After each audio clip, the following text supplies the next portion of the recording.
Yep, that's not from you? You said you probably wouldn't. I haven't heard from Todd. No. I'm in.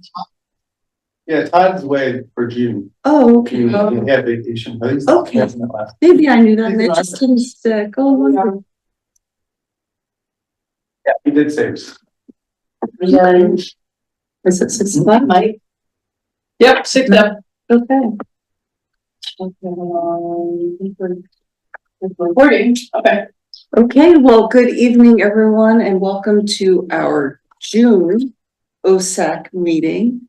Let's go on ahead and begin with our preliminary matters. All right, would you please lead us in roll call? Okay. Amber Greaves, that will be online.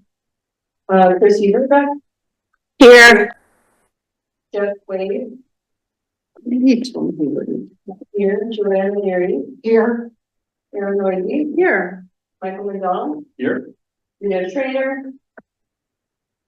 Todd Gleason. Out. Tracy Bay. Here. And then Leslie. Here. And me. And then Mike Foster. I'm not sure if he's.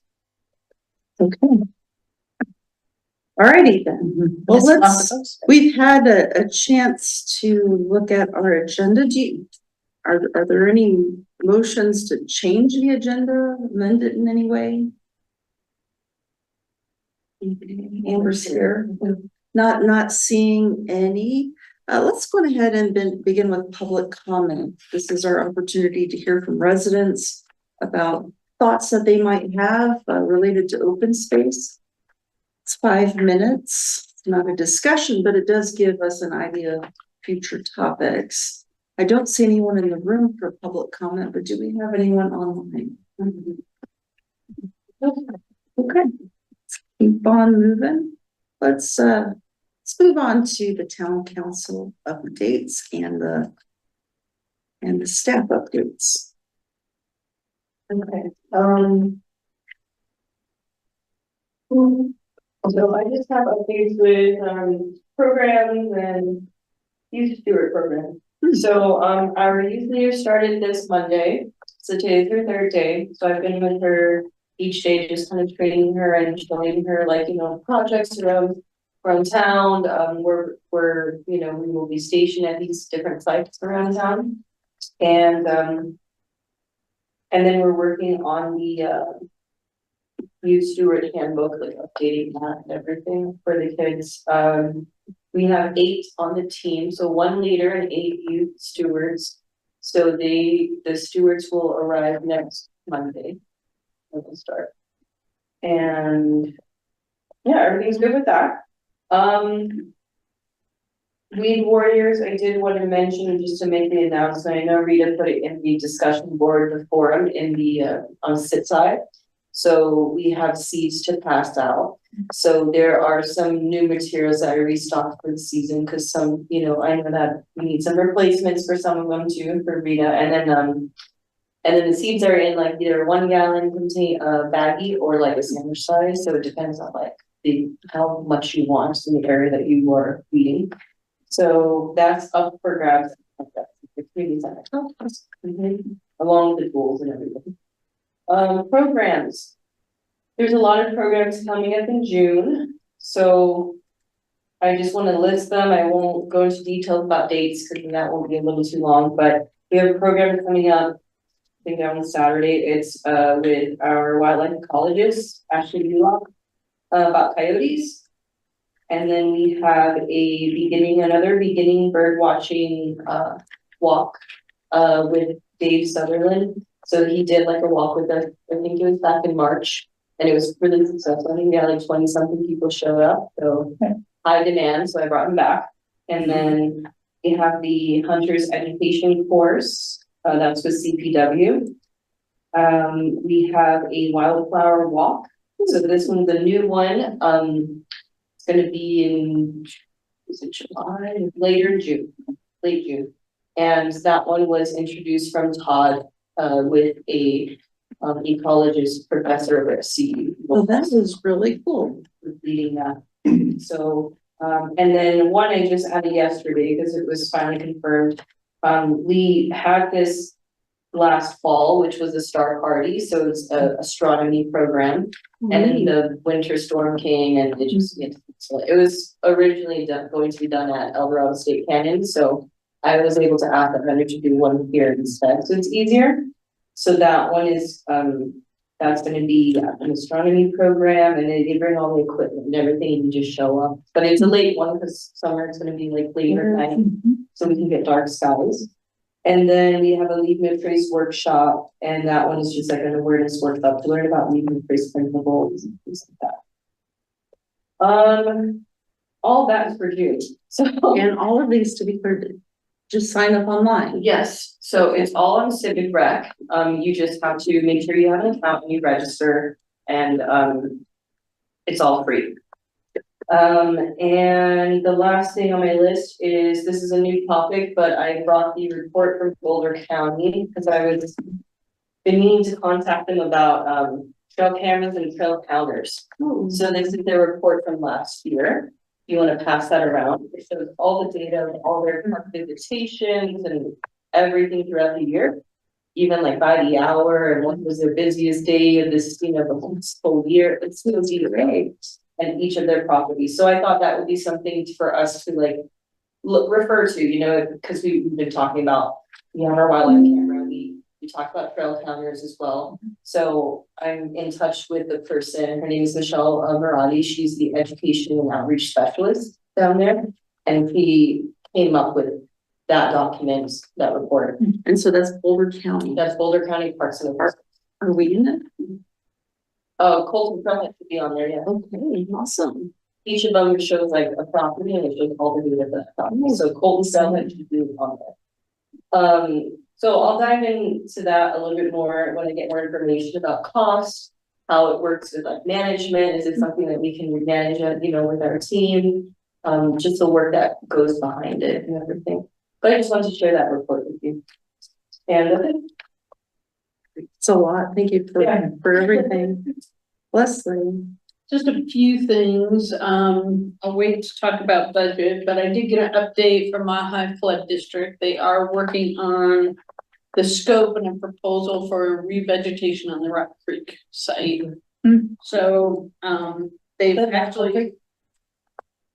No, they're working on Rock Creek right now. I think we can use a lot of that same information, hopefully, for Coal Creek as well, but, since, they've worked on both, but most of the work they did this year was Rock Creek, so. They have a person assigned to it, so that's good news. Okay. Yeah, that's good. That's good.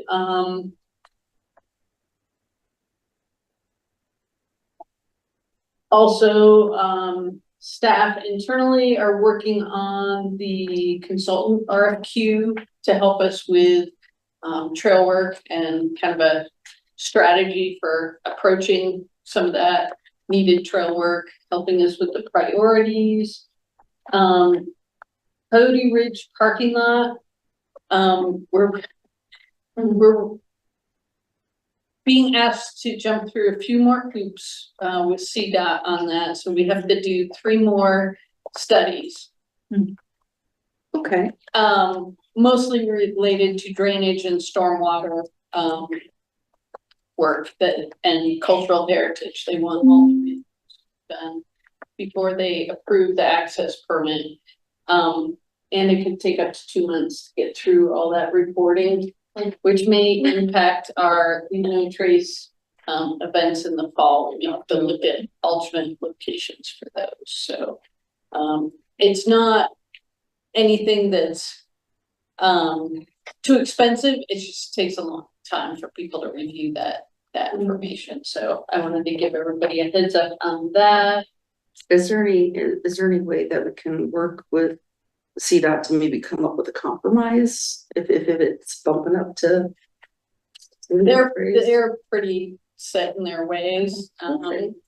And I found out today that we actually had to do all of those reports when we put the sign in up there too.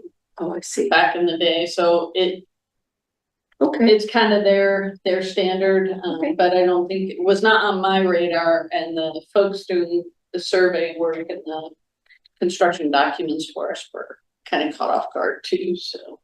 But we're moving ahead and hopefully it won't take 2 months. Hopefully it'll be quicker than that, so. I think that's it. Everything else I think is covered later in the agenda, so. Okay, thank you for that. Let's move on to the next topic of National Trails Day, which, you know, Pari, I'll let you talk about the review of that. But I just gotta say, as someone who's been attending these, it was phenomenal. I mean, to set the stage, we no kidding had eagles soaring. They just happened to pop by. And we saw a baby goat born. No kidding. Jamie's full like that. Already ordered it up. And so many people. Yeah. Tell us what you think. I think it flowed better than last year because one trailhead was closed the day before. So that was a smart move because we didn't have to like boot people out in the morning. So everything was cleared and ready. The trailer was there, ready to go. So I think the timing of it was great. Brandon and, you know, our park staff, he did a really good job of helping set up the tents and everything. And, you know, just having everything arranged. I think we were done early, like before 9 as well. Cause I think we were like getting into rhythm and it was like immediately, you know, a couple weeks after birthdays, it's like fresh in your head of like what to do. So I think it went well. But yeah, the animal like happenings and like that was really cool. I think it just added like that specialness to it, you know, and it just, I felt like it was like a blessing from Mother Nature. So, let's see. Yeah, I think all the vendors I checked in with had a really great time. They had really good interactions. We did count how many people like attended each booth as well. Silk, shout out to Silk volunteers, 6 of them showed up and they did good work. They helped vendors, they checked in, they counted people, they did everything I asked them to. So that's great. And they counted 330 people showed up. That's the number, because Yeah. at town council, I did give an update and I said over 200, but over 300. That's phenomenal. Yeah. The goats, they probably had the most, you know, as expected. A lot of encounters. Some people just like stopped the goats and they counted because, you know, people kept stopping by and people coming out of Colton Trail and they just happened to find us and they're like, let me stop by this event. But they had over 500 people. Wow. Would stop by and like to feed or to take photos. Holy God. So it was really good. I thought it was it flowed nicely and everyone loved the ice cream. And it's good weather. Question. Right, I thought. Did you invite Balfour or did they just show up? They just showed it. Came at the very end. I thought it was so cool because those people were very excited. Yeah, I spoke to their lead coordinator. I believe her name was Jenny. And she said that she happened to be just traveling to work that morning, saw the signs and made it happen. And she knows, I said, you know, first Saturday in June. And so she's gonna put it on their calendar for next year. That was cool because those people were really excited. Yeah. That's fun. It was really nice. Yeah, it was really great, the Balfour presence. Those folks really enjoyed it. And I talked to a lot of people that were just literally passing by, like come tons of people. Karen and I talked to from Arvada that were on their way to Costco, and they drive down the chasm and they saw the signs and they just pulled in impromptu, and they were all so complimentary of the whole thing. So that is really cool how many folks outside Superior Springfield and Arvada. Did you do the drawing for the prizes? Oh yeah. No, I haven't yet. I haven't had time. But I hope to get that done soon, either by tomorrow or early next week. I mean, it seemed to garner a lot of attention at our table. A lot of the vendors, the biggest compliment that they liked for the activities, the raffle is always a plus, but also the passport activity. That was a compliment I heard, saying that compared to last year, you know, just to have that little slip of paper, just to be like, hey, check this off your list. Visit every booth and then you get like a little prize at the end. And the kids were really into it, even the adults were really into it. I mean, when I talked to some people, even I invited some of my friends as well who were there last year versus this year, they said that was a good idea. It's like I learned a lot because you know, you set yourself out to go talk to each group and to have interactions and conversations. So, And you know, on that note, a lot of the prizes were from World Migratory Bird Day, which I know Yes. we're gonna talk about later, yes. but those were great prizes, and so we should, by the calendar, have kind of the same lineup next year, right? Mhm. Okay. Thank you for those of you who showed up and support from a distance, everything. It worked out. I heard wonderful things. So, yeah, congratulations. Okay, anything else on National Trails Day? Okay, town council meeting issues. This is our new category where we can talk about items that we think the town council might want to hear from us. I will lead, and I certainly want to hear other people's thoughts too. But I know for this past week especially, there's been a lot of attention on Town 15 with the Planning Commission meeting last week, followed by the town council meeting on Monday. I just want to say that I think this is, it's fantastic that the Planning Commission is working on this project. We need a good comprehensive plan, certainly.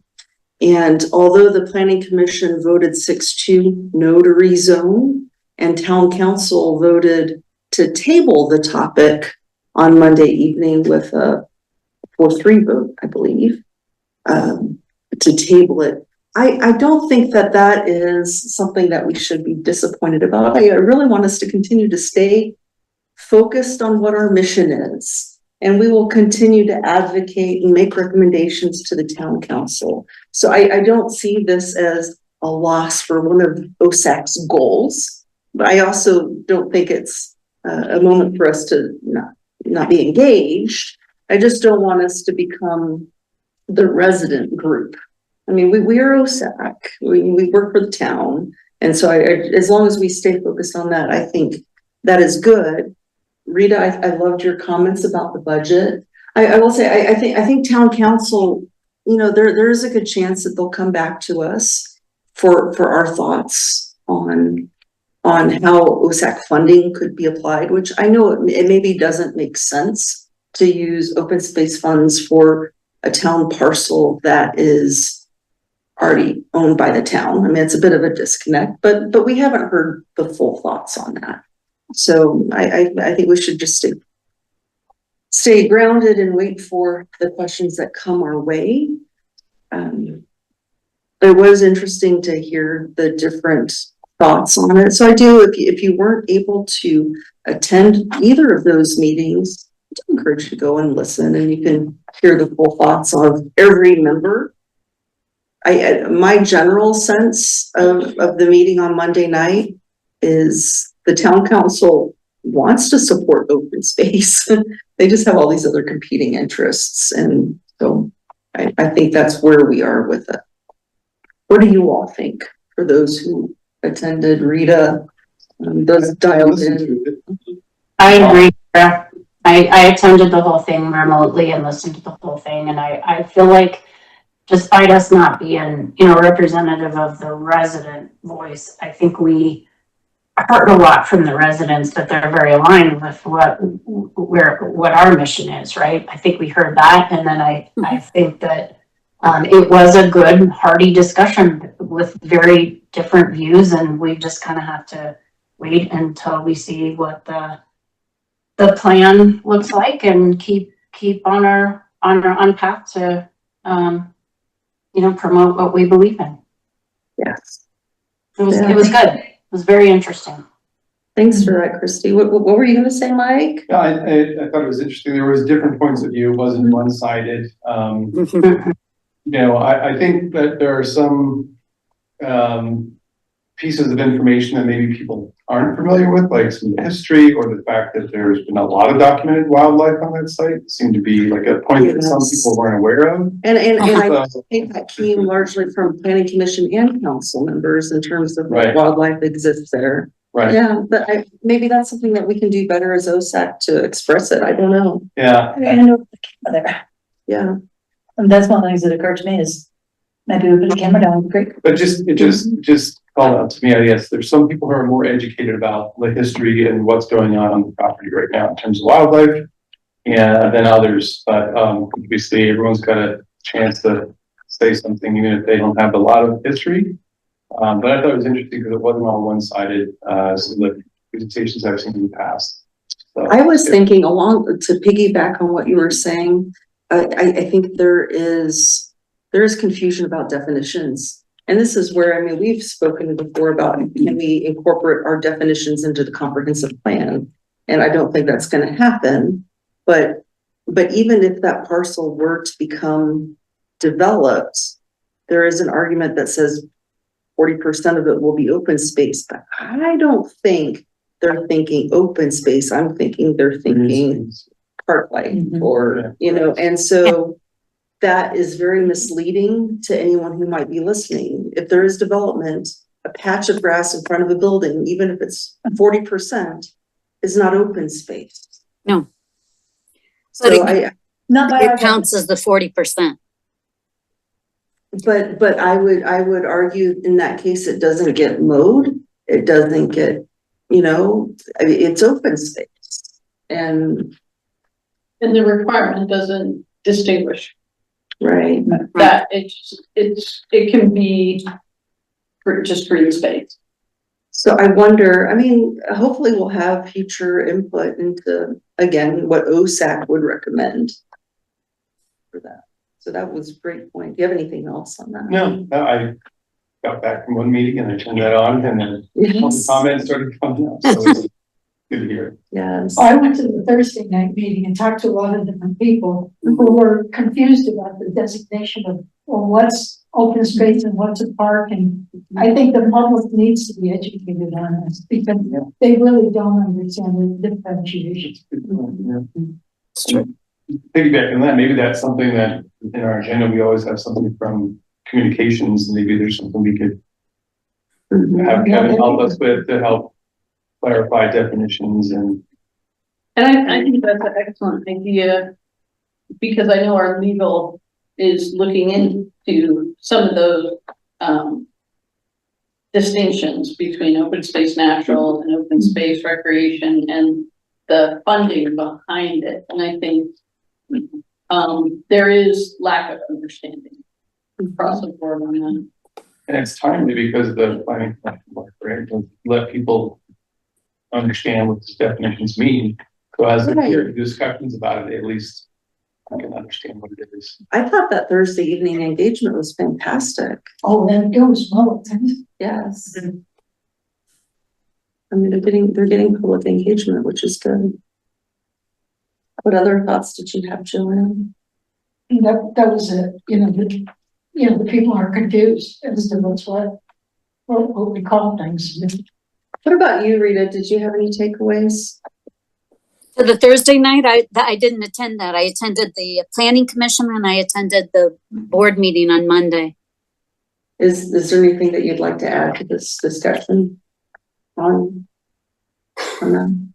I don't think I have anything that hasn't really already been touched on. How about anyone else? Amber, did you have anything to add?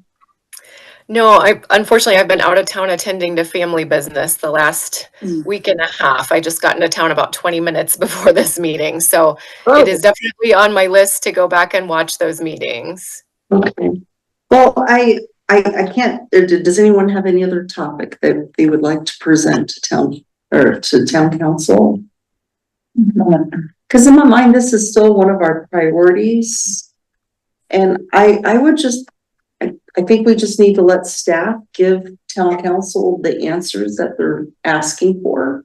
And then hopefully we saw the issue get tabled when it comes to rezoning town 15, but hopefully we will see it get back on the table for further discussion and public engagement. Yeah.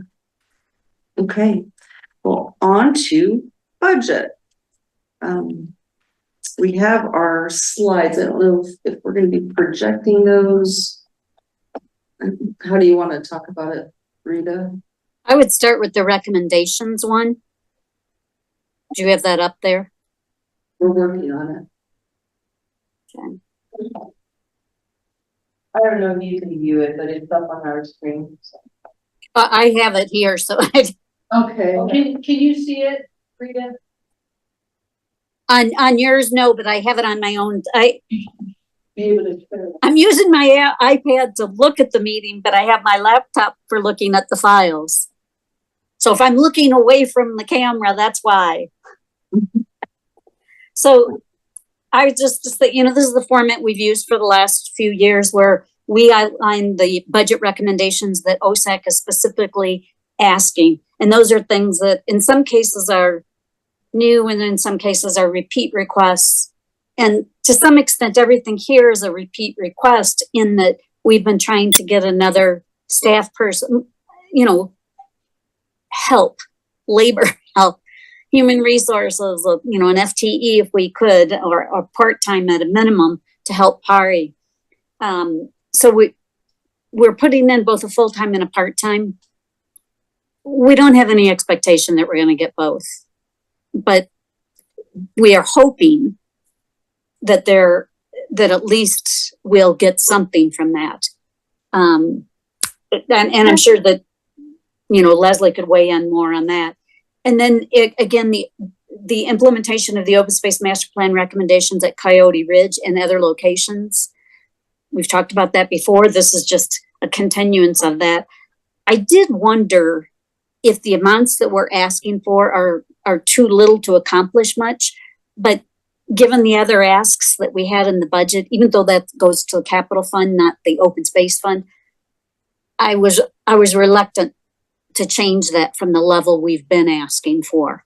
And it's at 50,000 for next year, our ask, and then we're increasing at 5,000 every year thereafter. Because certainly we all know that the needs are there.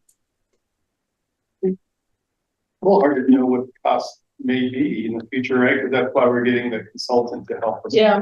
Right. That's certainly a good placeholder, I think. Well, and because we typically budget over that 5-year, span, you can take that dollar amount and condense it into like 2 specific years if we needed to. Yeah. But it at least provides a balance, a number that we can work with balance. Yeah. And I sent you one that, that shows you some history just so that you have of each of the 3 funds so that you have that. But then one of the things I realized I hadn't sent out to you was like the projected fund balance, which is always something that's helpful to look at. And in particular, although we usually don't spend much time on conservation trust fund because, it's the lottery money and what we spend it for is pretty much set. I wanted to bring to your attention that because of the amount that was budgeted for this year, that fund will actually go into a deficit. So we're going to have to be reining back the amount that's being spent out of that fund because the resources just aren't there to support the level that we've moved it to. And that's been a recent thing that, it hadn't been eating into the fund balance until 2023. But then between 2020, well, actually, I should say, I correct myself, until 2024. And now it looks like we're eating into fund balance to the point where we're actually in a deficit. And that has to be reined back in because there just aren't the resources to continue that. Hey, Rita, just a question. I don't know, maybe this is for Leslie too, but I know we talked about this earlier. We're getting a consultant to help us with the implementation plan. That's not on here because it's part of a different bucket of funding. It will. Because this is all capital. Right. Are you talking about the consultant that you're using for Coyote Ridge this year? Yes. That's in the capital fund. That's not an ask for next year. These things are all next year and the out years on that recommendation page. Yeah, I just don't see the consultant on the line. We're taking The it out of 2020. Yeah, but the 2025 budget was adopted well before you asked for that. We didn't know you were going to ask for that. So instead, we that's can that. use, Hey, Rita, just a second. we can use the master plan implementation money if Okay, it's come out of that. That's what I was curious, like where that. I mean, to me, that's part of implementing Yeah, okay. the Coyote Absolutely. Ridge master plan. So it's the consultant as well as the implementation of it. Like any hard costs versus, consultant costs, we can pull out of that. Because I thought I understood some of that money had been already set aside, right, before this discussion, right? Well, You had we money put it in funds. there because we didn't know. Right. And I think what we realized is we don't have enough information to go out there and start construction tomorrow. We need somebody to tell us like, what are our priorities and how do we go about it?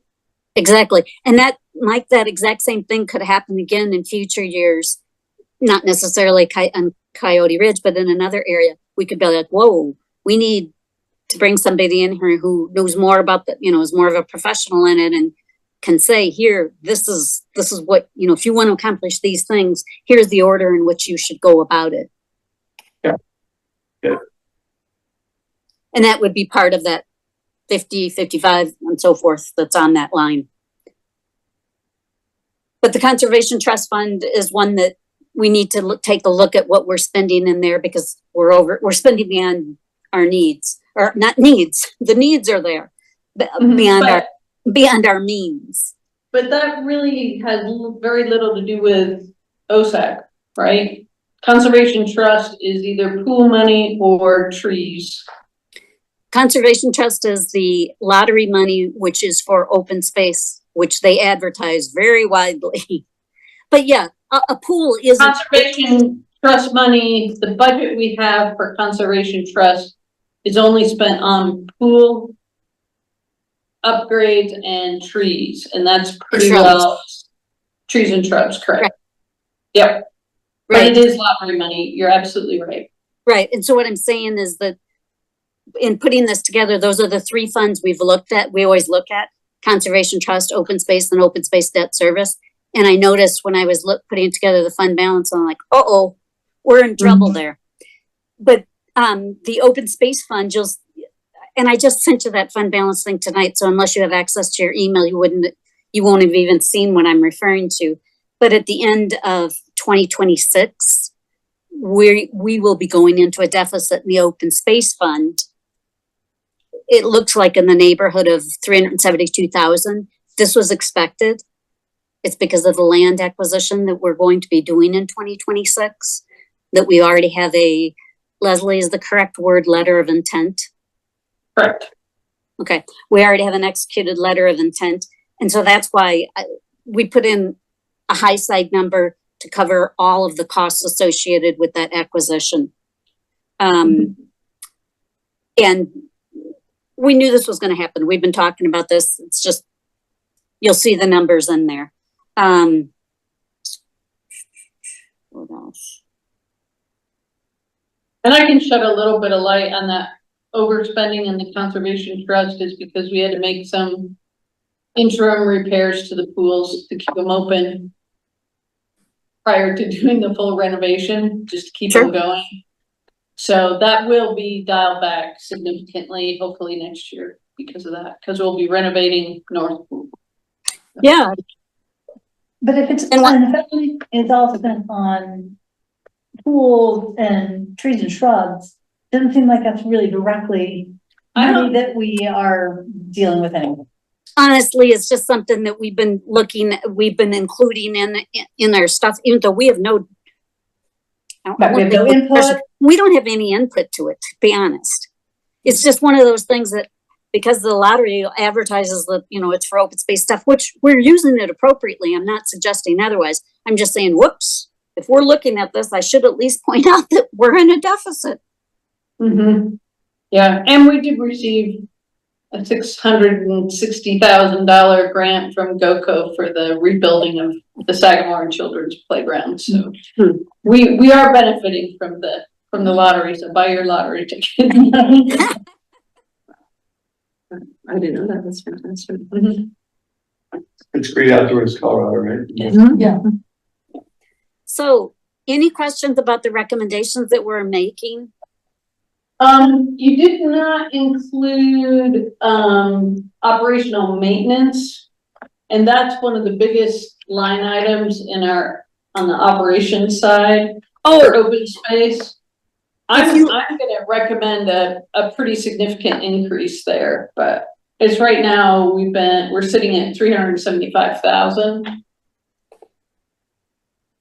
And that covers all the maintenance items. It covers the youth corps. It covers all the mowing, all the fire mitigation we do, all the weed control, all of that. So Again, is that a staff thing or is that an OSAC thing? well, I think it's something that you can certainly give input on. I mean, I'm gonna ask for more money anyway. We also are receiving, in theory, some grant money from our FEMA hazard mitigation grant for that, but it's purely reimbursable. So we'll have to budget it and then hopefully get reimbursed for some of that. Mm-hmm. So. But you're saying that you are anticipating asking for more than the 375,000 that we have budgeted this year? I feel like we are not keeping up with what our residents expect with open space. And, you know, the types of feedback I'm hearing are, you know, while it's open space and traditionally we haven't done a whole lot of management in those areas, the need to manage for wildfire and the need to manage weeds, the appetite for weeds is, you know, people are very stressed by the weed infestation that we're having. And, you know, I think that's something that maybe OSAC as a whole needs to give us some direction on, and do we target some areas more aggressively down the road. So. Okay, but now you're starting to talk about open space being, the open space fund being largely a maintenance function, whereas historically we've been more about land acquisition and some program work too. Yeah, I think they're different pots of money. Well, but if you're talking about taking out of the open space fund, that is our that's our pot of money. And what I'm harkening back to is the board meeting, or sorry, council meeting on Monday night, and specifically when Neil was talking about wanting an appraisal and explaining that his reason for wanting that is that he was looking for open space to pay something more than the historical cost if this gets rezoned to open space. If no, it's a good point. It's a good point. There's no way we're going to be able to afford even the current level of maintenance as well as increasing it. I mean, you articulated that very well to town council, by the way, Rita. I mean, we don't have the funds. I mean, it's such a, I think, a foreign idea of paying for a parcel the town already owns. That's one piece to it, but then the other piece is with what? Well, but there has been a history of doing that. Ryan had explained that to me before, but it's always been a historical cost, not at a market value. Market value, yeah. But I hesitate to say, oh, sure, let's go for the maintenance because, you know, it's on open space and that, you know, is totally consistent with their mission when we have this other possible, if, you know, because ultimately the council is the one that's got to adopt every budget.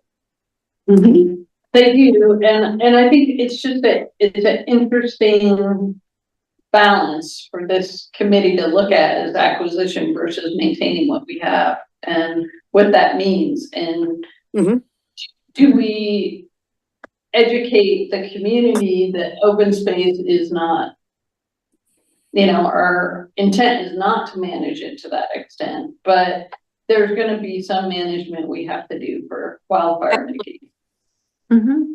I agree. And I'm just telling you, I'm not sure where council's going to come out on this. Yeah. And I don't, you know, both expenditures are entirely appropriate of coming out of open space.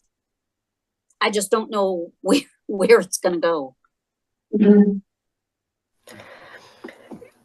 Leslie, can you talk about that just a little bit more? I mean, when you're getting calls, are people wanting things mowed?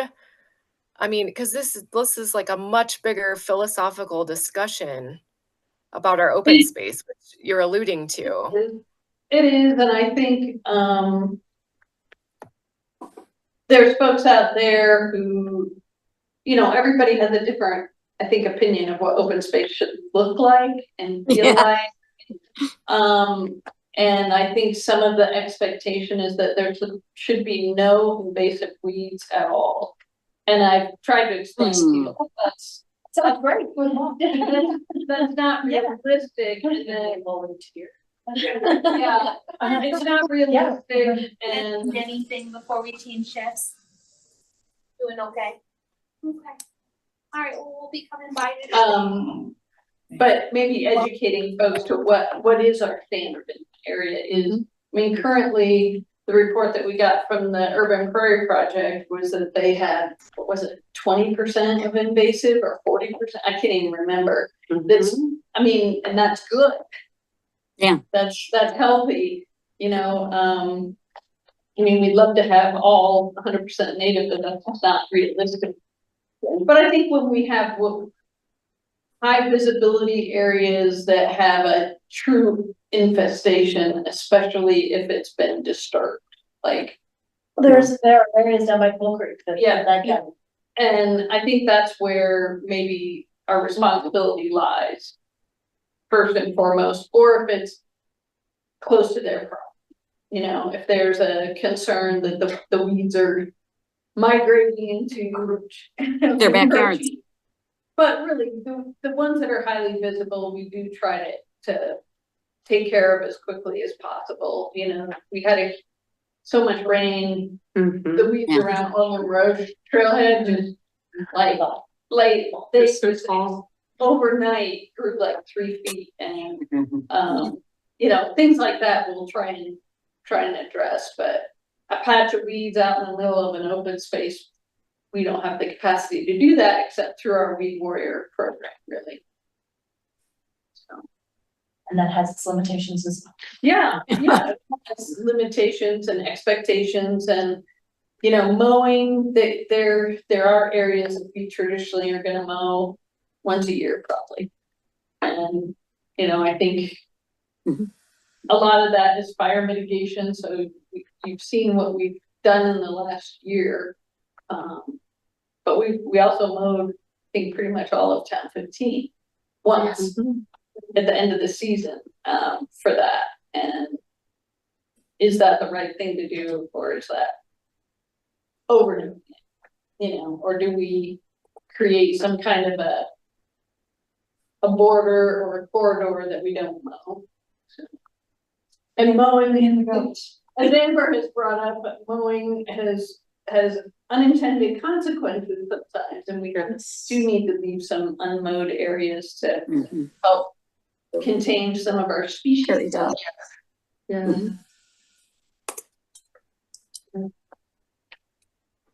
Anything else on budget, Rita? Well, I have one thing. I think just from a wording perspective, there's a full-time staff resource for PARI, part-time resource for PARI. I think it would be much more professional to say it's nothing to do with PARI. Obviously, this is not personal.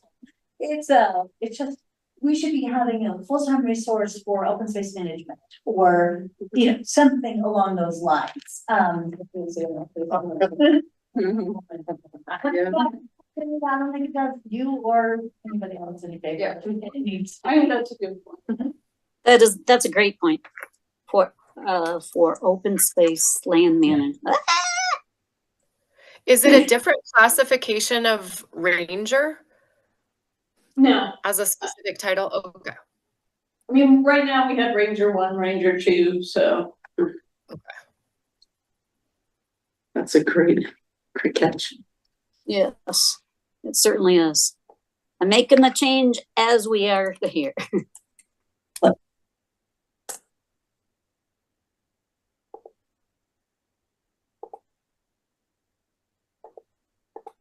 Done.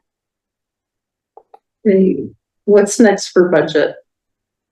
I mean, I think, as always, if you all wanna send recommendations directly to town council, I think that's great. I'll carry the same message forward. And typically what happens is staff will load the budget. And then our finance department and our town management staff will balance it.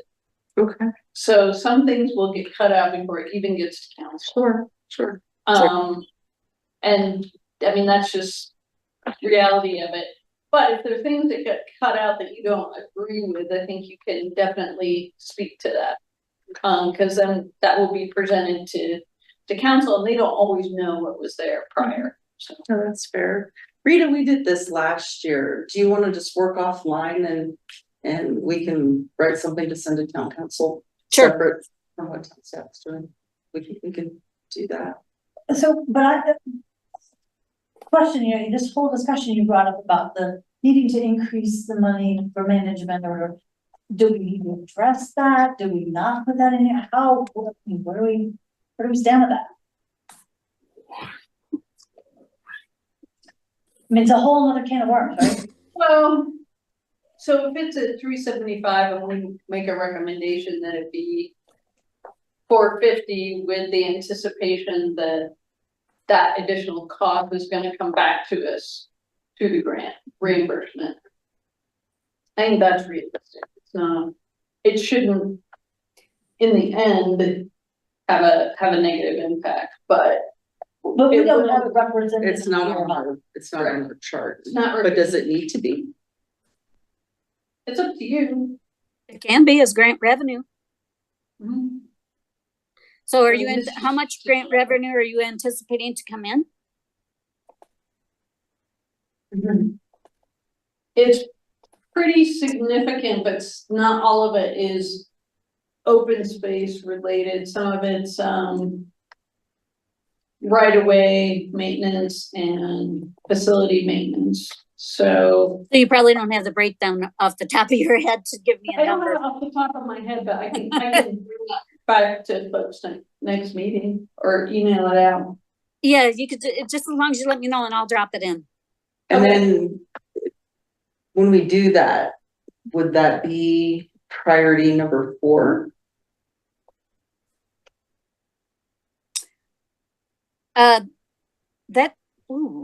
That's a good Yes. point, Kara. We don't prioritize, I mean, I guess. I mean, I'm There's, looking at them prioritized, but I I think get it's assumption. I think they're in the order that they are in the budget, but the Cody Ridge Trailhead parking will come off. Because It's capital fund. it's capital funds and hopefully we'll get it done this year. Mhm. Well, except for it's and other locations. And there's still gonna be more work done, so we still are gonna have that 50, 55. And all those out years, or am I missing the boat here? No, in the implementation, yes, but in the number 5 trailhead parking, that project will go.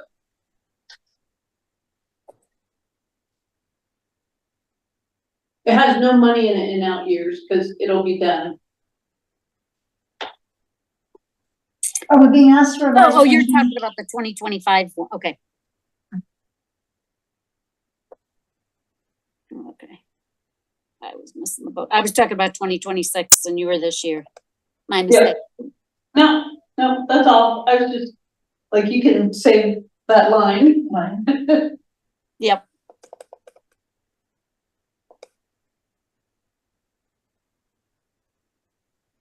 Okay.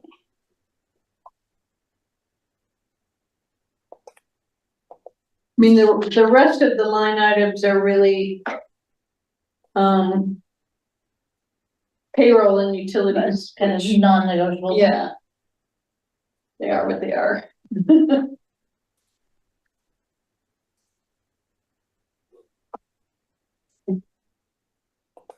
Okay. Rita, do you have anything else? No, yeah, I mean, we don't, in what we put in recommendations, those are things that are new to the budget, not the regular stuff, like Leslie said.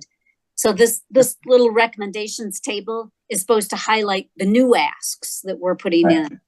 And No, that's Sarah, cool. you're right. I hadn't thought about, if we're asking to increase from, I think it's 325 or 350 to 450. That maybe that belongs there as well.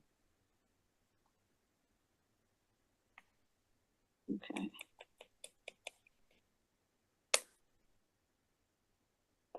Okay, well, thanks everyone for that. Rita, I'll work with you on the side and we'll make a recommendation to town council.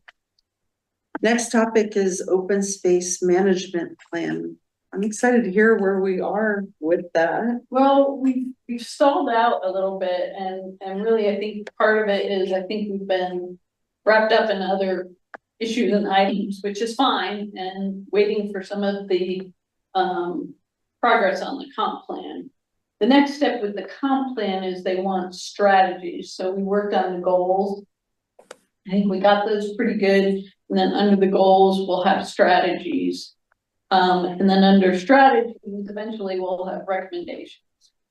So that is needed for the comp plan. There are obviously other components of our management plan that still need some work in addition to that. And it seems like working in this setting in the public meeting is difficult for some of that conversation. And we've had some folks do work on their own and bring things to the table, and that's been great. But I don't know if we need like a half an hour before this meeting, we all meet and work on it, or, maybe connected to our pre-meeting, we have a little session, or what works for people, but to talk about things such as, okay, on these properties, how do we want to manage them? What kind of fencing do we want? Do we mow them? Do we not mow them? Do we only mow them in certain conditions? Do we recommend trails or benches or not on some of these, or just visual open space? So to kind of get into some of that nitty gritty on the land management piece of it. I think we've done some great work on identifying trails, naming trails, hiring a consultant to help us look at least on Coyote Ridge, where we need trail improvements, sending our recommendations into the county, for both property and trail connections. I think all those things are great, but I feel like we need a deeper dive and Then our 10-minute conversation in this meeting. So I don't know what you all think about that. I don't want to leave people out, but maybe there are certain individuals who want to dive into it for the next month, and then maybe we trade out. I don't know. Well, what do you all think? We could, it still needs to be reported, right? So. We could bring the results back to this group and then have that as more of an update. Okay. And so then it's and any decisions would come back to this group. Okay. Because I would think that a pre-meeting would be taxing for a lot of people. Time-wise. We're all stretched as volunteers even and balancing. So I don't want to add unless we can do it as maybe a one-off. Maybe do it 1 month, agree to a set time of no more than say 20 minutes, 30 minutes. I'm fine with that. Okay. It's okay. Just to clarify the scope of what we're talking about, is just to have a more comprehensive overview of all the trails. I think there's two things: strategies, look at our strategies under the goals, and maybe we could do that as a homework assignment. We already have goals.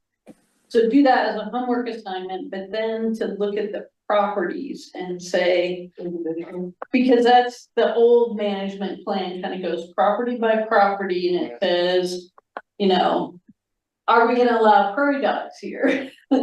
I have some people who hate the fencing we put up in original town, or they don't think we should have fencing, or should all the open space, or only these properties be fenced, and where do those, decision points come in. We would definitely need to read ahead to think about it.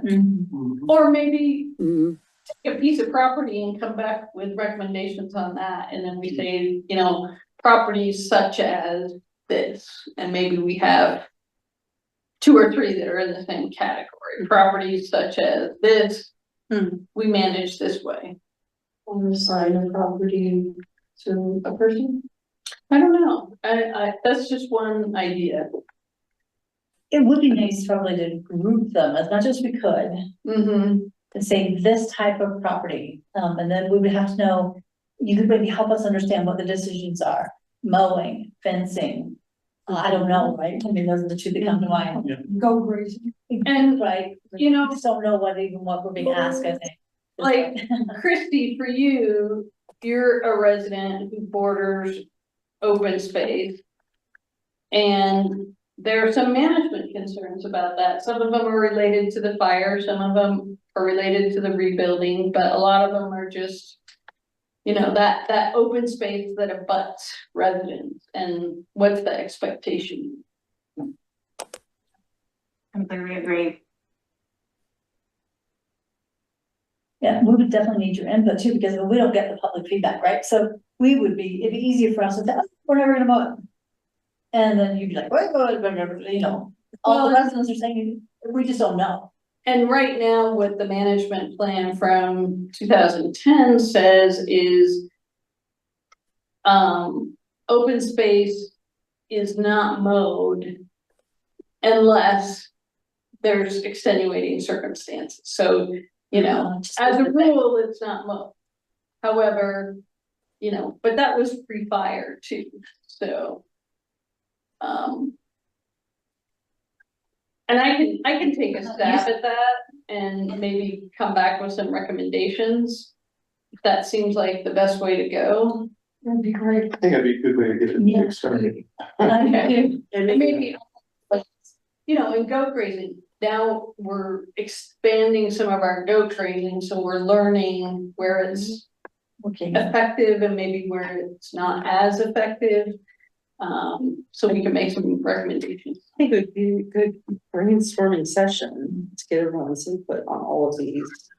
Something I wouldn't want to tackle alone, because then, you know, we need that kind of, Leslie, do you have a good feel for what are similar open space properties that could be grouped together?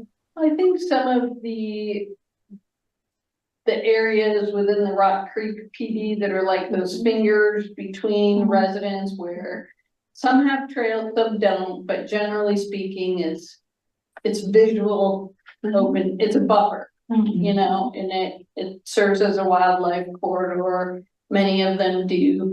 Some of them serve as transportation corridors if they have a trail, so. And those, some of them have fences, some of them don't, some of them it's really the resident fence, not the town fence, so.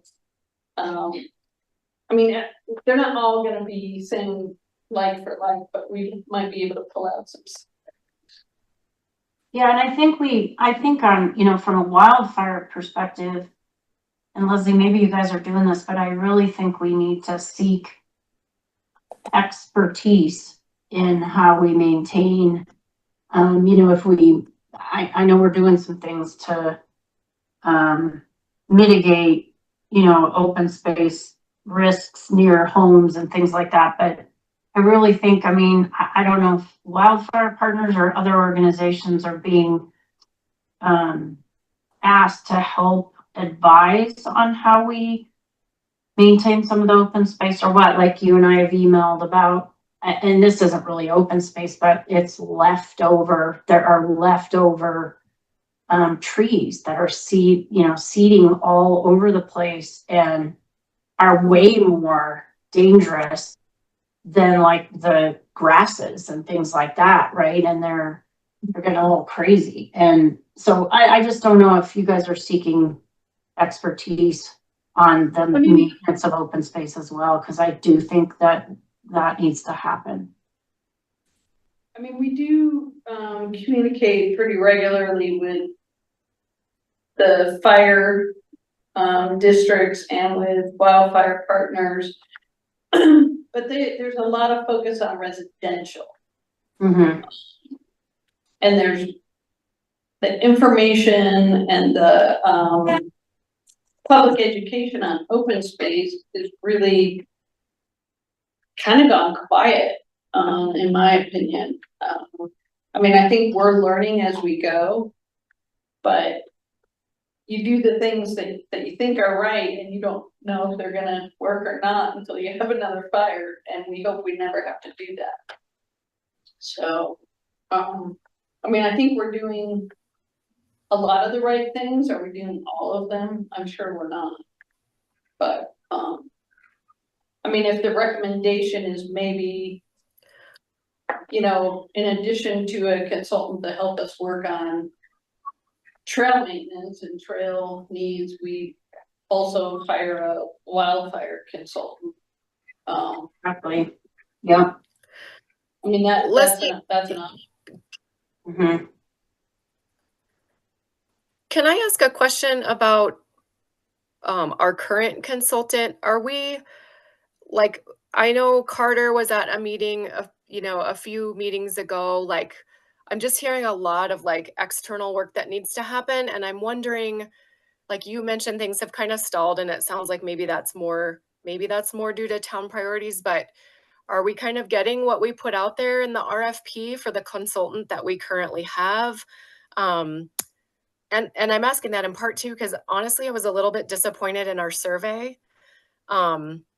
We had talked as an agenda item in OSAC while the consultant was there about specific changes we wanted in the survey, and none of them were made.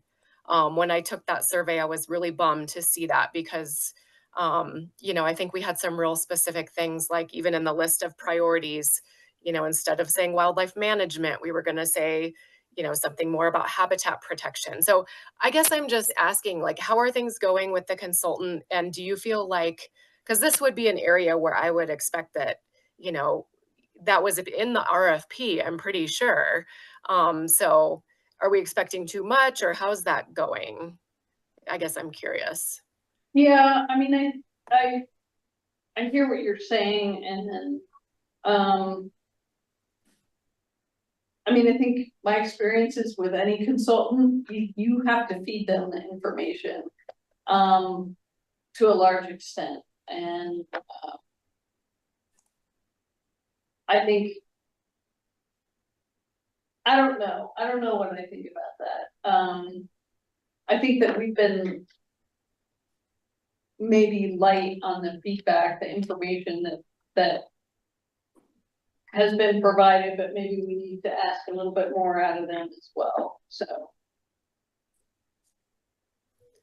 Yeah, I'm just hearing some things that seems like it's gonna fall more on your plate again, Leslie. I'm just thinking, hey, if we're spending money on a consultant, I was hoping that, some of that wouldn't be falling on you, but you've had a lot more experience than I with. It tends to happen that way.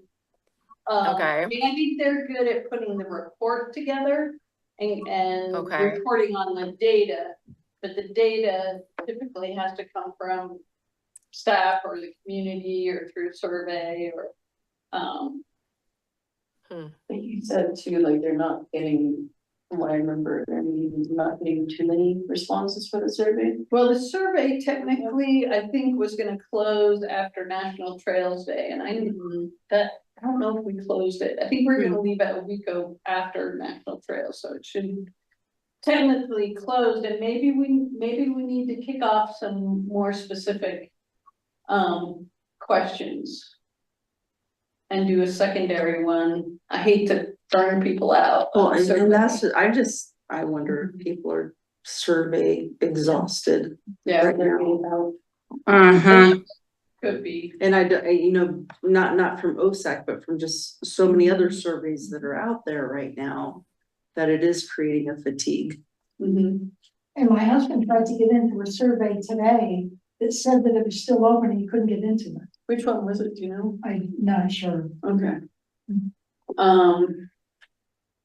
Well, let me do this. I'll send out homework on the strategies, and then I'll take a stab at the property management. So it sounds like we maybe need a matrix for that and some sort of. And then do we want to have just a pre-meeting next month? Is that something we could? Maybe just To do. whoever can make it, and we'll Yes. have to publicize it as part of our course. meeting. Yeah. Because hopefully we'll have at least three. Or yeah, right. But, just whoever's able and willing. Do you foresee any problems with having access to this room? No, I think they always do half an hour before anyway, just so Okay. there's time for people to switch out, but I'll double check. Yeah. Let's do that. Let's brainstorm. 30 minutes prior, so we'll need it. 5:30. 5:30. Usually they start setting up. Yeah, okay. Okay. Well, great. Looking forward to Thank it. you for helping me talk through some of that. Well, let's talk about rating trails next. This is, I'm kind of curious how we want to address this in terms of the matrix that, I mean, Rita, you sent that out in terms of how Yeah. do we, So Todd had done a lot of research on this. He had reached out to Boulder County, I think the city of Boulder, city of Lafayette and city of Louisville.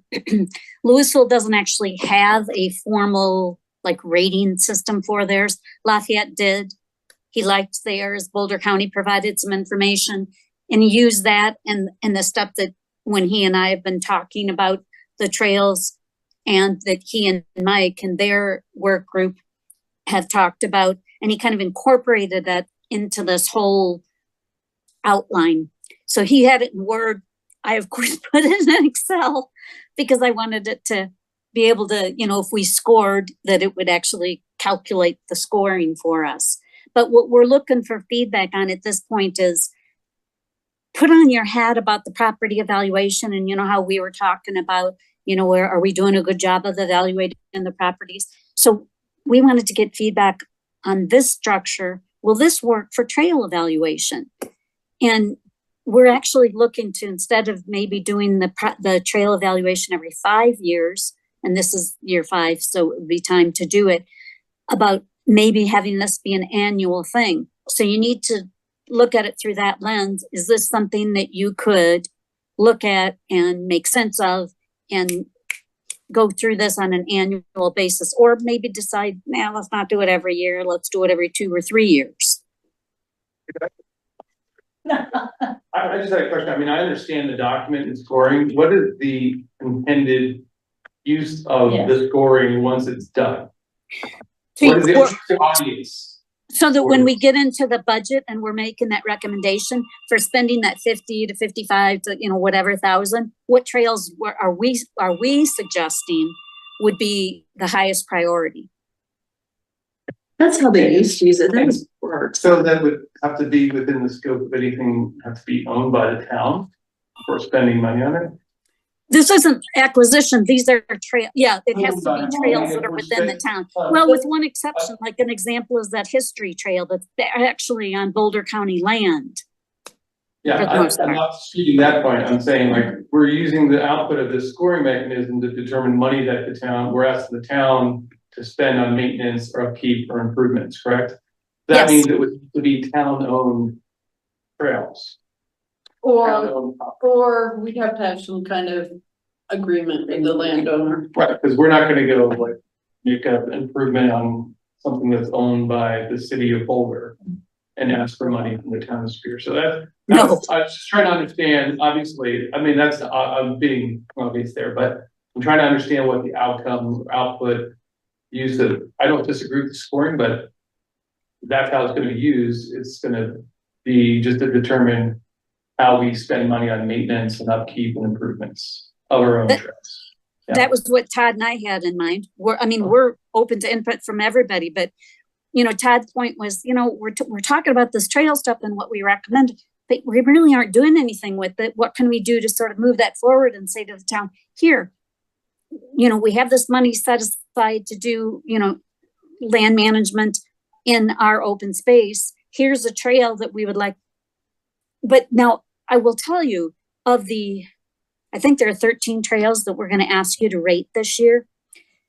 of those trails, some of them may fall into that category that Leslie was just explaining, the, you know, what do you call open space? So some of this land, it's town owned, but it's not zoned anything.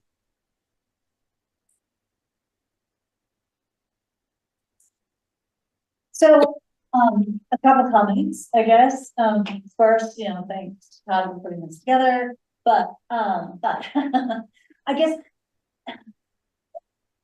I would hesitate to say, let's do it every year, unless in fact we do, if we start saying, yes, we're gonna spend money and we need to be budgeting, I understand that. Overall, I would have to say property evaluations, we've not seen that influence what we purchased all that much, right? So I hesitate to go down the path of saying, we're gonna go right trails every year and not have it be something that impacts the, you know, what happens on the ground. That said, okay, so that's one thing. The other thought I have is on the wildlife and native plant impact. I was very glad to see that.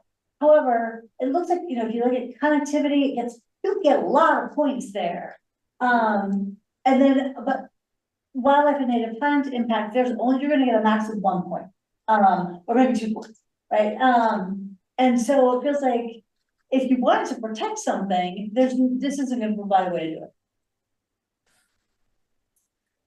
Excellent point. And that's exactly the type of feedback we're looking for. Right, yep. No, I mean, I like I said, I appreciate the work that went into it as a starting point. That's why the word draft is on the very top. Yeah, yeah. I think it might make sense inside, put it together, maybe have a session when he's back, that we can talk through the logic of it, and I'm very interested in seeing what the scope of trails are that you're thinking within 12 or 13. Because again, if it's, And Mike, you do know that Todd and I aren't considering anything in Coyote Ridge because you guys are handling that? Yeah. Okay. Yeah, and I can send out the list of the ones that Todd and I are focused on anyway. That would be helpful. Do we have a sense of what? Yeah. And I'll at least know where they are. Exactly. Yeah. Okay, well, let's put this on the agenda for next month too. Okay. This is a good start, but I really like that. I like the work, I just want to dig into it a little bit more. And what I really like about it is kind of the legacy of work that, you know, that we've inherited this document that was so robust that the previous OSACs worked with, but then we haven't. And I don't want us to necessarily throw away that input. I'd like to carry on. But to your point, yeah, let's brainstorm about how often do we need to do this? And what's in scope, because we shouldn't go through the exercise unless we can. Exactly. We can impact. Okay. Thank you. And thank you, Todd. Yes, thank you. Todd's enjoying this. Yes. He's near Belfast tonight. I saw an email after we talked at the beginning. That's great. Okay, next on our agenda is the rodenticides campaign plan and policy. Do we have any updates on this? I have an update. We are asking our vendor for pricing to transition to that birth control method for next year's budget. So just asking what that impact would be and making sure we make that request in the budget for next year. So we'll have that. Excellent. So, and Peter told us that one of the Broomfield HOAs, I think is what he said, has started using some of these materials that we had produced, at least in, you know, close to using them. I don't know exactly how to say copy and paste or what, but anyway, it sounds like the message is getting on Broomfield too. Good, that's good. So, great. And I'm still waiting for Casey to publish that second blog post about the town working, you know, us, how we're working with the town that I had you review. Oh, yeah. And I pinged him, he said, oh, I just forgot. Anyway. Okay. Last I knew, which is yesterday, he still hadn't published it, so. Okay. Do you need anything from No. us? No, I mean, you reviewed it. So all we need is for him to post it. And if he does, I will let you know. It's just a part, it's a part 2 of your first one, right? Yes, it is. And so, I think the issue has been very well discussed at my World Migratory Bird Day. I thought that was fantastic, having that booth. Yeah. And then also at National Trails Day. Yeah. Will we have that 4th of July as well? For the wildlife incursion, we'll have a booth. For OSAC, but Right. Michaela just asked if there are any committees who's interested in a booth, and I said OSAC, but I wasn't sure of anyone else. I mean, I think having that information, I mean, we have the information. I think it's certainly. You said that the second. Yeah. Yeah. Would that be something wildlife incursion would be? Yeah. Okay, Yeah. awesome. We have so many great volunteers. Yeah, I'm sure, yeah, and I will be around with that one too. Okay. Next topic is property evaluation approval. Rita, you sent that document out to us. And has everyone had a chance to review it? Does anyone have any questions? I just had a question. Rita, I had corresponded with Rita about somehow integrating Peter's Raptor report information. So I appreciate that it's in the appendix and that there will be some kind of hyperlink. I wish there was a way to weave it into the narratives about several of the properties, because when I looked back through that Raptor report, it touches on 3 or 4 of our properties, and gives very specific, gives a lot of specifics about what was observed and how those are monitored areas. And I just thought, that work always seems to resonate with folks. So I don't know. I think it's great how it is, Rita. And I hope that, whoever's looking at it, whether it's the council or whoever, that they might connect those things like, oh, I should look at the Raptor report, as wildlife is evaluated to see how important that area is. But I mean, it touches Town 15, it touches Zaharias, it touches the 76th Street parcels, the Coal Creek properties. Yeah, for sure. So yeah, I just wish there was a way to kind of, put a little asterisk, like see the Raptor report, for additional detailed information, and maybe with each of those. But I don't think it has to happen. I think this is a good start. The only And other maybe thing next might year be to we- include his whole report, but Yeah, and maybe next year we could, Amber, you and I could talk about how we could weave it into each of those, not just referencing, but actually putting in some sections of the Raptor report. right. Well, and I would actually stand up. Yeah, for I'd be wildlife, because if we think about it now, when we get to Peter and I doing the end of the year reports, we could actually do little sections on each of the properties. Oh, that'd be great. But then it'd make it easy to pull it in. Very easy.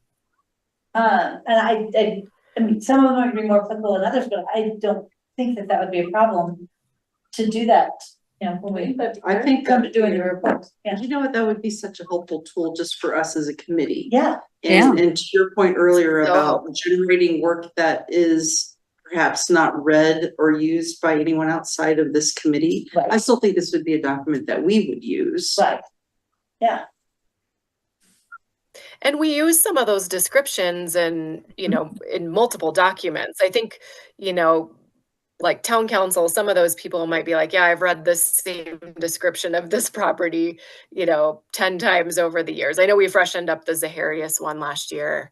But I think that would be amazing, Tracy, just to have like current snippets about what's happening on those properties. It just would give them, I think, a little bit of new life and interest for those who are perusing it. Even like our Boulder County request ones, I think would be, or our Boulder request document would be good for having that included as well. I think that's a great idea. Yeah. And so we brought up this document to town council during our April dinner. And I'm just thinking, the one question that maybe we should have asked that we can ask next year when we have the discussion is, Are they reading it? Did you need it? Are you reading it, or what else do they need, you know, for a go-to document? I'm not suggesting that they don't, but that was just a question that we didn't ask. It's always good to ask for that feedback. I think they're probably challenged with the amount of information they get. Yes, I can't imagine. It is long, so. So do we need to approve it as a committee, this document, or is it just something that we have all submitted the results and we're good to go? I thought we usually just voted on it as a to approve and then you send it on to the board. Council. Okay, so we need to make a motion. Okay, all right. I move that we approve the 2025 property evaluation as submitted. Second. Okay, and all in favor? Aye. Aye. Hi. Okay, thank you. And I'm gonna make sure that I have this Thank right. you, Rita. Yeah, thank you. So, Mike and Tracy. Hey So we have folks, I couldn't get off mute. Who seconded? I didn't hear who the second was. It was Mike. Thank you. Thanks. Okay.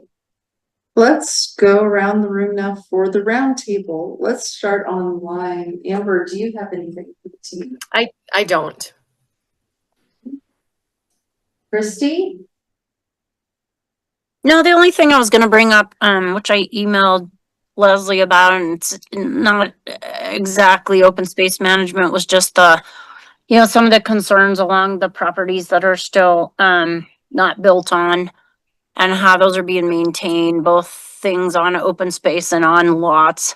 So I think we have that. And then as we were just talking about the open space management plan and just kind of the topic around who do we get input from an expertise perspective, I guess, I don't know, I'm just growing a little concerned that we don't have as much of a plan as we probably should.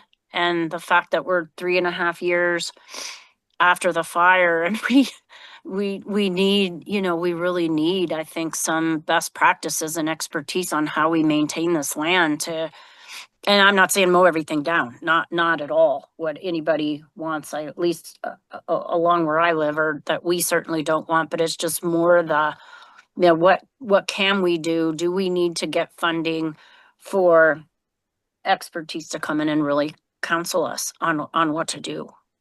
So I just want to make that request and think about how we can look at that again, get it on the top priority list again, right? Because I think we haven't, I just think if we, God forbid, we have something come down these corridors again, we don't want to be in the same boat, Yeah, and I don't know if folks have seen the wildfire mitigation story map online, but it's probably the best piece of information we have about what we're currently doing. And you can just go on the website and search for maps or story maps. There should be a wildfire mitigation story map, and it talks about the mowing, the goat grazing. It talks about the gallons of weeds that we've pulled and removed, and things like that. But you can see physically on the map where those things are taking place. So we continue to build on that, and the next piece is we're going to start putting dates on where we grazed. So we don't graze every area every year, but what years did we graze? And then maybe there are some things that we current practices that we're not hitting something that we need that we could add to that. But I do think it's a continuous learning process and learning from our neighbors and what they're doing. And I think getting an expert in is not a bad idea. I don't know that they're gonna come up with anything, hugely different than what we're doing, but it might validate what we're doing, or it might point out some shortcomings. Okay, thanks, Leslie.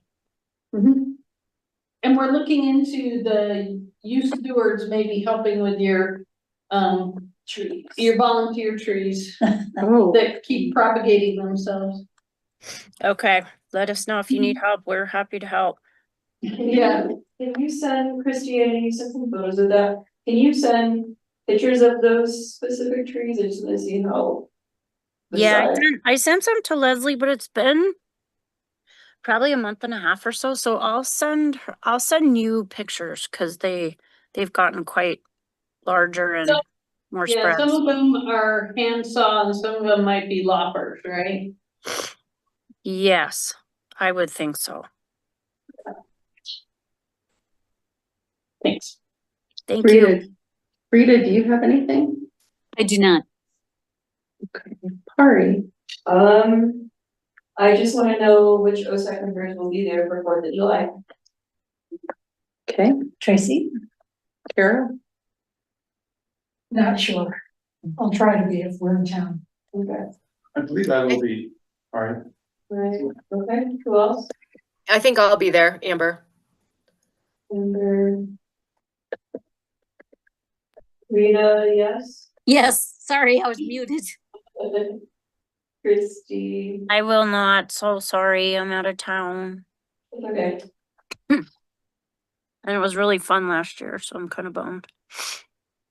you know, it seems this year we've just had back to back with World Migratory and the National Trails, and we have perhaps not given them the due diligence because the next meeting, the 4th of July will already happen. Yeah. Again, so is there anything, while you're taking our names, are there any assignments that you're thinking that you're gonna need help with? I don't organize 4th of July, that's our events team. I just need to make sure I have everything for your booth. Okay. So, I can bring the other stuff, the wet, but if after stuff. Do we want stuff from the wet committee as well? We probably want a copy from the rodenticide stuff, right? Yeah, I'll just bring all the things. Yeah, when we pack up, it all gets. I know, it's disheveled still, I'll have to reorganize it, so I'll make sure that's all and all together. Okay, Leslie? I don't think I have any updates other than the goat vendor. Obviously, I chatted with GoPros on Saturday. They might come about a week early, which would put them in the last week in June. Yeah. Leslie, can I ask you a question about the ponds over by the fire station? Mhm. What, are they connecting those two ponds or? They were originally one. So they are trying to at least make it so the water flows from one to the other and it can functionally drain. So they cleaned out and they've been really impacted by the rain, obviously. They had to pump down the water levels to do a lot of the work, but removing some of the silt and cattails so the flow is correct. But they also went all the way up the channel, cleared up the channel as well, so that works correctly. But yes, those were in the beginning one pond. Yeah. Okay, well, let's make it pretty quick, but I had emailed you a while ago about the open space management plan, and they have a generic paragraph in there about we'd have to do a survey of animals to find out what we have in town. If, but obviously we have a lot of information on the Yeah. animals we have, so if you want me to talk to them, just let me know who, or, you know. For the management plan, so how do we want to present that, more of an inventory? I mean, Town inventory, or I guess I don't know, I haven't given it that much thought, honestly. I just saw this very like boilerplate paragraph and I was like, yeah, well, we know a lot more than that. We can at least see that, you know, during the 4 years that we've been tracking, we've seen the following animals, Yeah, if you something wanna like that. think about how to best approach that, whether it's a more detailed text, you know, Right, I could just write a paragraph you and. could just write a paragraph, or if you wanna do like, here are all the species we've seen and do more of an inventory pattern. I think we could go either way. Okay. Yeah, So, I will do that in July. that'd be I'm great. but that coming Yeah. soon, but yeah, Thank okay, sure. Okay, then the Cold Creek restoration, I heard that has sort of petered out. It hasn't really, well, Maybe that's not the right term, but I mean, I think we're still committed to doing it, but there's not really a plan. okay, Yeah, we have worked on some of the downtown properties that were disturbed. They have had huge weed infestation, so we've done some mitigation on the one on Second Street and the one on Douglas. And then I just received a report today on the piece of property out there next to that self-storage pond that we put in. Yeah. And that we're getting some tremendous weed activity there as well, but I think we can reach back out to the contractor, some of that, as warranty work. Okay. So, those properties we've worked on, and we're continuing to remove some of those piles yes, of debris. yeah, But I think as far as going back in with plantings, we don't really have a plan, but I mean, I think we need and want to do it, and we've talked about it. Casey, the last thing I remember is Casey taking it on board. I think there's just no definitely the action part, and everybody seems to be like, you know, the youth pro project as well. I talked about it with the leader. I think it's more like, okay, what material do we need and when can we start doing it? And it might be that we just need to break it down into some smaller bites, like maybe a few projects this year, a few projects next year, and just, it's gonna take, it won't be a one and done. I would think maybe that first step, Third Charles, Mhm. where there's a lot of, There's still a lot Fairground. of debris there. there's debris there, which some of which is good, like I wanted a tree down, which is actually good.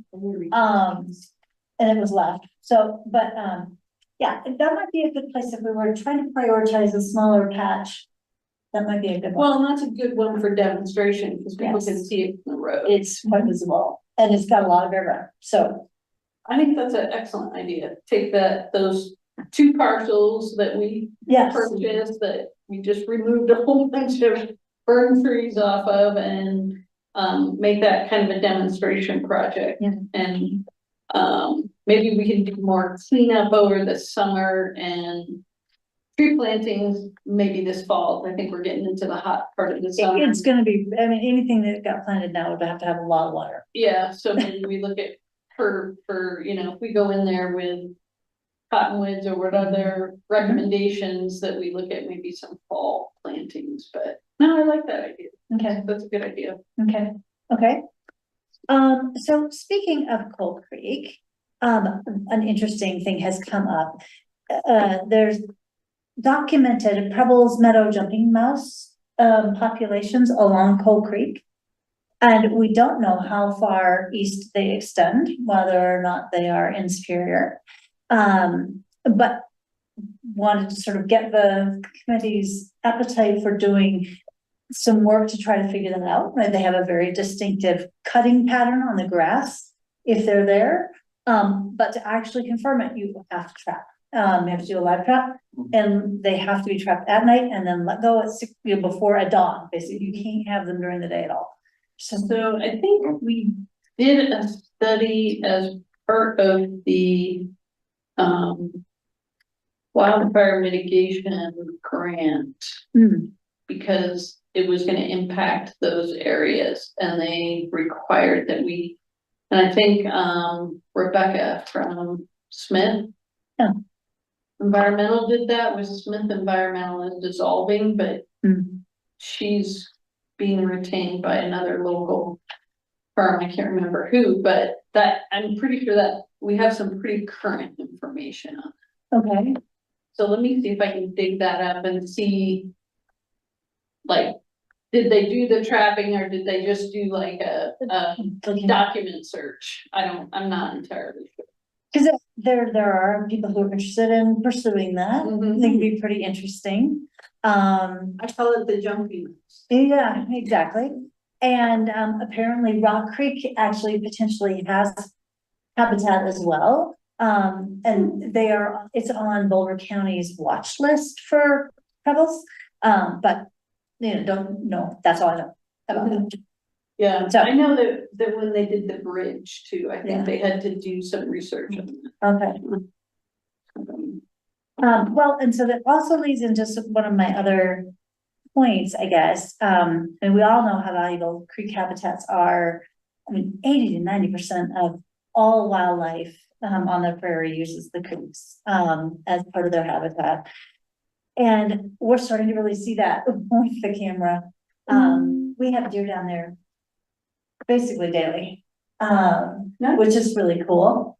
And we've seen other things as well, bobcat, coyotes, but anyway, we are seeing a pretty consistent pattern down there of a lot of critters. We had a raccoon for a while that was there almost every day. He's super cute. He was always coming right off the camera.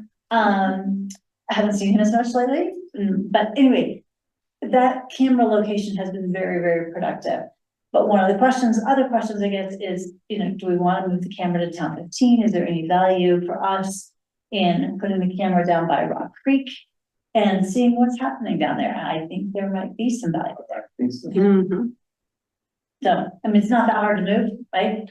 Although I will personally be sad. I love going down to that Cold Creek property. It's wonderful down there. I think we just need to know, so when we do any mowing on town 15 or parking of cars, that we don't be run it over. Yeah, it would probably be along the creek. Yeah. It wouldn't be in the area that would be affected. Yeah. I think that would be good. Yeah, I think it'd be good. Everybody's kind of on the Yes. same page. I say we move it down there and see what's That happening. would be fantastic data. Yeah, because one of my big things with town 15 is the wildlife corridor. Yes. But we don't have data on that. So I feel like that would be super valuable. One way or another, right? I mean, if there's nothing down there, well, then we burned that bridge already with, the way that we've maintained town 15 to date. But I suspect that's not the case. They're getting across somehow. Right, exactly. So Yeah, if it's not through town 15, it's through Calmonte or somewhere. and I know Todd has been reporting a coyote in Calmonte, on his deck. But, yeah, we'll see. Okay, I think That's exciting. let's try it. Won't get that done until July, but I will make that move. Yeah, that's it. Great, thank you. Mike. Maybe it's a question or an item we talked about before.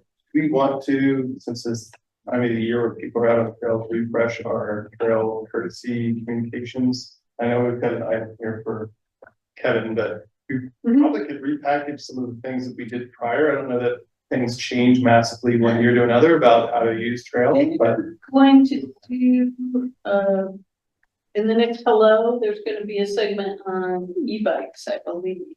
Much needed. Like, I was good. And then that's allowed on Superior trails and what's allowed on Superior roads. I just forgot about that.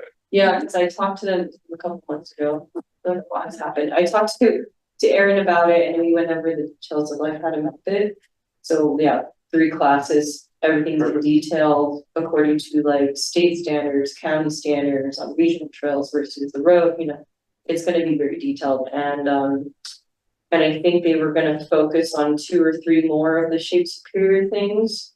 Cause it's summertime, so I think we picked out a few like that will be like the big issues in summer, like dogs off leash, we talked about, like Just yielding, yielding, passing, Yeah. things of that nature. That's, there's just more people in Yeah. the summertime on the trails in general, so I And think he it's was, good to dust it off.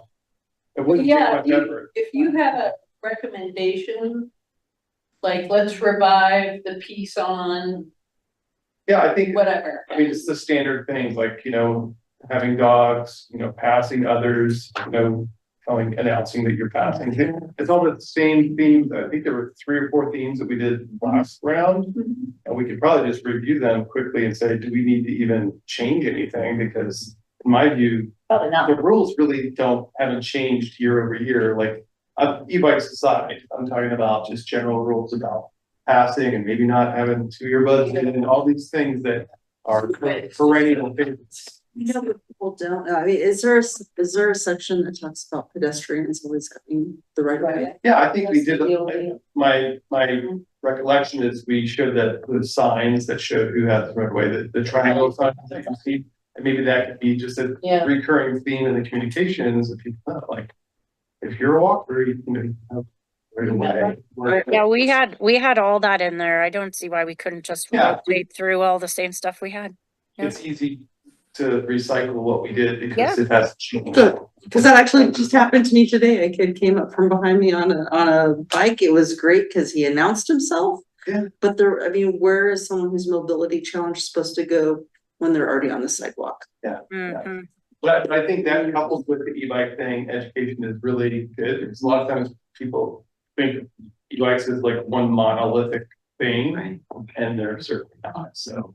Yeah. I think that's great. And that reminds me that we do a bike to work day on the 26th, which is a Wednesday. Okay. 6:30 Wow, to okay. 9, we are hosting the tent down at the 36 underpass. Oh, I'm trying to think about that. Would be fun. Okay.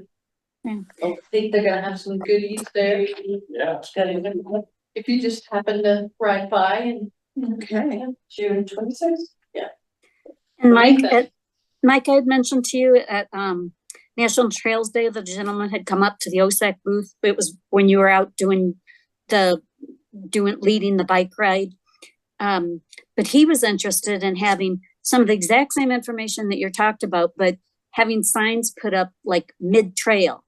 Cause he says there are signs at the beginning, but Yeah. not mid-trail. And he was saying that they've experienced, and his wife in particular has gotten upset several times and they were younger, so it's Yeah. not like they were old farts like me.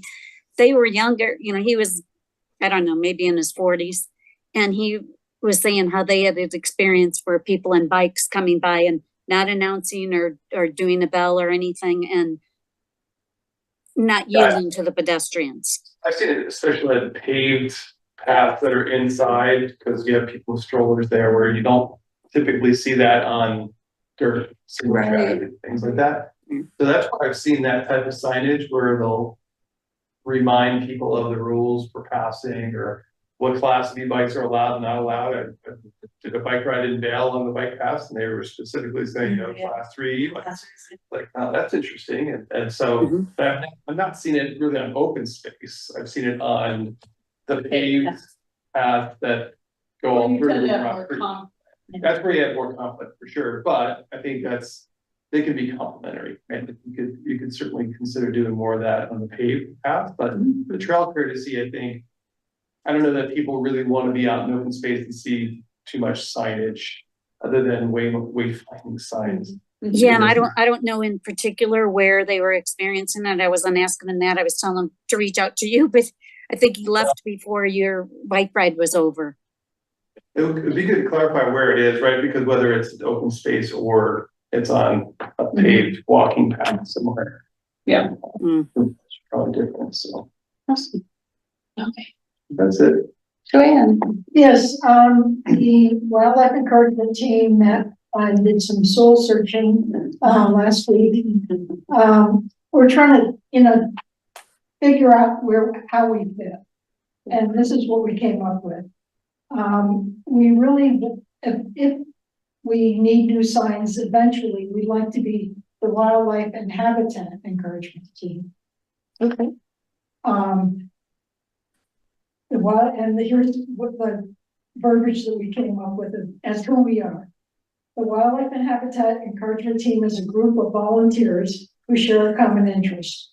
We promote and protect wildlife and its habitat and environment by surfacing, sharing, listening, and discussing ideas, elevating issues, encouraging community involvement, providing education, and taking action. Our volunteer group has a liaison to the Open Space Advisory Committee. I think one of the things that we want to make sure was clear, right, is volunteer group. That's it, right? It's nothing more than that. It's a volunteer group. Just like the other volunteer groups. But I mean, but OSAC is a committee, right? What is not associated with the town in an official capacity other than having a liaison. And I think that's an important distinction. Yeah. Gives you some autonomy. Yes, I think that's exactly was kind of the point, right? Yeah. I think it's I think it's terrific, and I like it as long as we have an OSAC liaison, because I know as a committee, we would like to continue to see this volunteer group grow and thrive, and That's the next part. We need to grow the group, and we need to get more involvement, because there's a couple of members who are interested, and we only send out what we've been doing, and I've never met them. So, we need people who can become actively involved. We tend to take a hike once every other month and meet on the other month. And so, we go and check out the trails. We move the camera, we go and change batteries. We do a lot of different things, and things we've come up with are like the rodenticide campaign is coming out of what. So, that's, we want to be a group that brainstorms and thinks about the wildlife and their habitat. I mean, if there's anything from a staff perspective we can do to help with that, whether it's, maybe you meet here on a certain, I mean, I know you guys do meet here, but like we can get you a room, and if you need, if it's breakfast and we help you get breakfast, something that makes it a little bit more of a social gathering might help recruit people. I don't know. It's up to you, but if there's anything we can do to help along those lines, Thank you. We'll Think about that, yeah. And Kevin might be able to help with more, some sort of communication. we are what? What is that? Yeah, right. So don't you want to be what? That could be a description that calms. Get you some cute t-shirts. There we go. I know from the booth at World Migratory Bird Day, I know neighbors of mine joined, and they had just stumbled upon and were fascinated and wanted to join.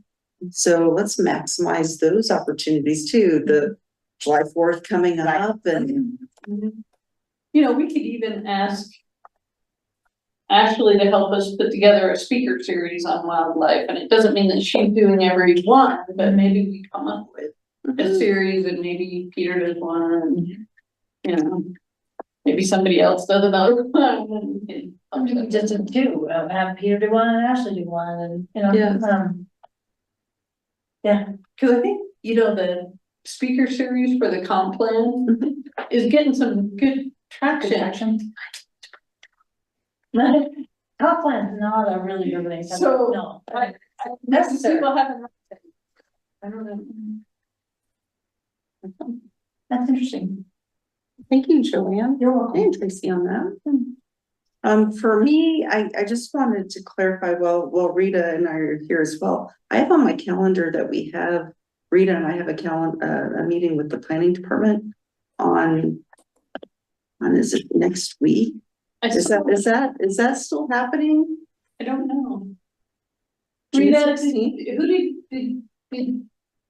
who coordinated that? Did we coordinate that, or did?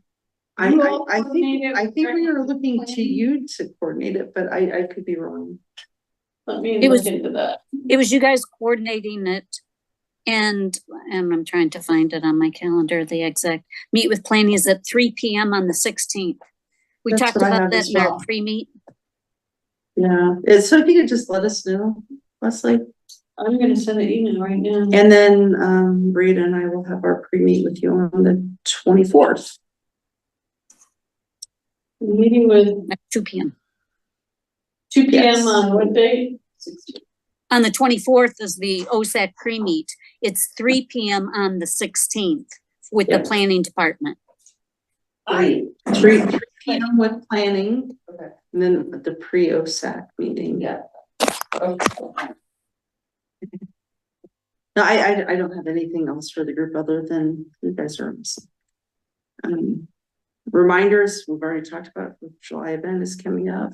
Let's talk standing updates for Raptor program and wildlife monitoring.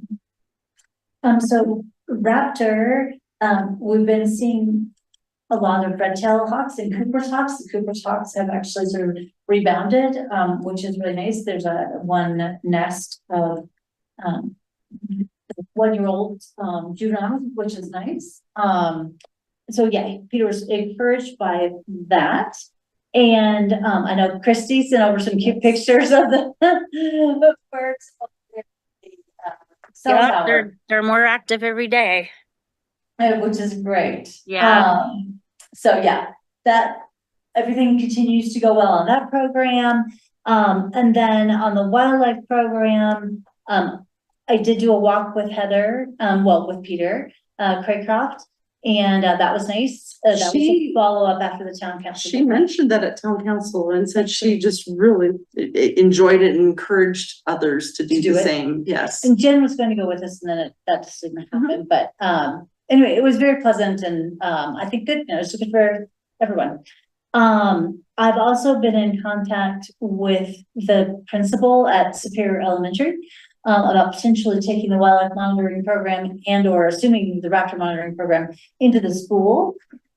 Don't know exactly what that means, but probably some educational kinds of programs. Phenomenal. Yeah, so P and I have not met, but that's, we're discussing it, so that's cool. And I've told you about the trail camera and we'll move that. At the moment, we stand at 86 observations for the wildlife monitoring program. And that is on a much more rapid pace than last year. And a lot of that is the camera. But it's good. Just a quick question for you, since we're talking about the bald eagle on National Trails Day. Does that get logged? Is that? I don't know. I didn't log it. I bet Peter did, right? Yeah. One, I told Liz. There were 2 of them. It's pretty uncommon. You see it. Yes. Yeah, I don't. Came out for us. Exactly. Spectacular. Yeah, that is spectacular. I've seen twice bald eagles like just flying by the roadside. Just unusual sightings. Mhm. I mean, I know they're not uncommon, but it was just the timing. Like Canadian. Anything else? I would say I'm loving watching the pelicans right now at Riverbend. And so if you haven't, they're not there all of the time, but most afternoons and early mornings, yes. Sometimes there's 2, sometimes there's only 1. Yes. Haven't been on behind Safeways much this year, which makes me sad because that's my, everyday route. But yeah, Yes. I've been taking good pictures of them. and maybe I'm just missing it, but right. I mean, if they just flew over to Riverbend, who knows? Anything else? Christy, do you have anything for the wildfire update? Nothing further, thank you. Okay, Amber, prairie dog plan. Nothing new on that. And so we have this new item, the habitat preservation update. We've talked about it already a little bit in terms of Mile High helping out with one corridor, right? Is there anything else that we need to address right now? I mean, no, I think at the moment, the restrictions, the big habitat. And right now, Coyote Ridge, the parking lot, that is gonna be taking a little bit more time. But I know that we've talked about it before. We need to make sure that we are aware of our ability to make considerations, to make sure habitat up there is Protected. it's protected and it's passive enjoyment of Coyote Ridge. Yeah. What about grant asks? I mean, right now, the biggest one is our hazard mitigation grant through FEMA. And we will be hiring basically a project manager to help with oversee the work. So that'll be everything from mowing and goat grazing to, you know, if we do any more aggressive weed mitigation and facility hardening. So looking at our buildings and making sure they're a little bit more fire resistant. But that's like, we've been given the go ahead for year one on that grant. And it's just a 3-year grant. So that'll be interesting because in this climate, we don't really know if we're going to get any of the reimbursements we've asked for, even though we have approval.